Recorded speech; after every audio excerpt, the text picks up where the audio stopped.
जय हिंद दोस्तों। Bhim army chief Chandrashekhar Azad और भीम आर्मी के तरफ से दोस्तों ये साफ कर दिया गया है कि आने वाले विधानसभा चुनाव 2027 में जो उत्तर प्रदेश में प्रस्तावित है उसमें भीम आर्मी कितनी सीटों पर चुनाव लड़ने जा रही है, ये साफ हो गया है। भीम आर्मी की तरफ से, चंद्रशेखर की तरफ से ये बता दिया गया है। जी हाँ दोस्तों, रिपोर्ट में बने रही है, बिल्कुल विस्तृत जानकारी आपको देंगे कि विधानसभा चुनाव 2027 में आखिर चंद्रशेखर की पार्टी भीम आर्मी कितने सीटों पर चुनाव लड़ेगी और चुनाव लड़ेगी दोस्तों तो किसके साथ में लड़ेगी या फिर अकेले लड़ेगी, जैसे उसने लोकसभा चुनाव में अकेले ही चुनाव लड़ा था। जी हाँ दोस्तों, चंद्रशेखर की तरफ से, भीम आर्मी की तरफ से बता दिया गया है कि उत्तर प्रदेश में आने वाले विधानसभा चुनाव 2027 में भीम आर्मी 50 सीटों पर अपने प्रत्याशी मैदान में उतारेगी। अब दोस्तों उन्होंने ये संकेत दिया है, चाहे वो इंडिया अलायंस के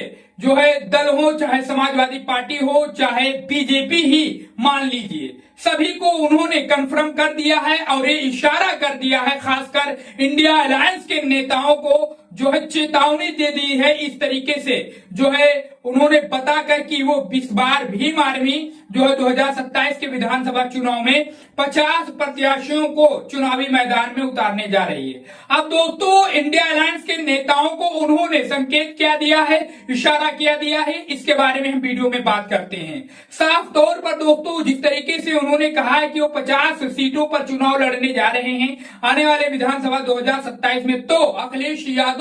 के तरफ ये इशारा है, राहुल गांधी के तरफ ये इशारा है कि अगर वो भीम आर्मी और चंद्रशेखर को इंडिया अलायंस में 2027 के चुनाव में लाना चाहते हैं दोस्तों तो उनको 50 सीटें देनी पड़ेंगी, क्योंकि चंद्रशेखर 50 सीटों पर, भीम आर्मी 50 सीटों पर चुनाव लड़ने जा रही है उत्तर प्रदेश में। और यही इशारा दोस्तों बीजेपी के तरफ खतरे की घंटी भी बजाने वाली है, क्योंकि दोस्तों जो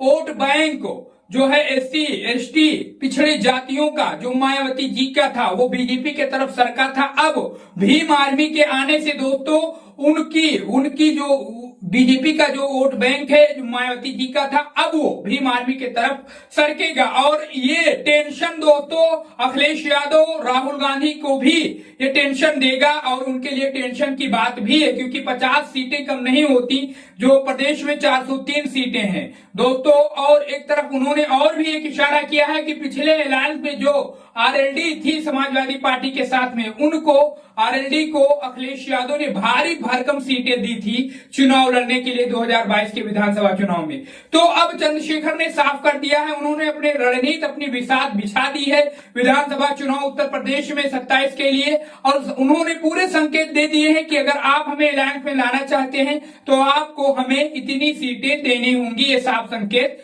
मिल चुका है इंडिया अलायंस के नेताओं को। अब दोस्तों इस पर आपकी क्या राय है, क्या भीम आर्मी को अकेले चुनाव लड़ना चाहिए 2024 की लोकसभा की तरह, या फिर जो उन्होंने अभी से ही ऐलान किया है कि 50 सीटों पर वो चुनाव लड़ेंगे, ये संकेत उन्होंने दिया है इंडिया अलायंस के नेताओं को, और क्या इससे किसकी सबसे ज्यादा परेशानी बढ़ने वाली है जो चंद्रशेखर की तरफ से ऐलान हुआ है। अपनी राय बताइए दोस्तों इस खबर पर। चैनल को जरूर सब्सक्राइब कर लो दोस्तों, क्योंकि इस पर हम आपके लिए ऐसे ही देश और प्रदेश की सच्ची पॉलिटिक्स की खबरें लाते रहते हैं। मिलते हैं नेक्स्ट वीडियो में।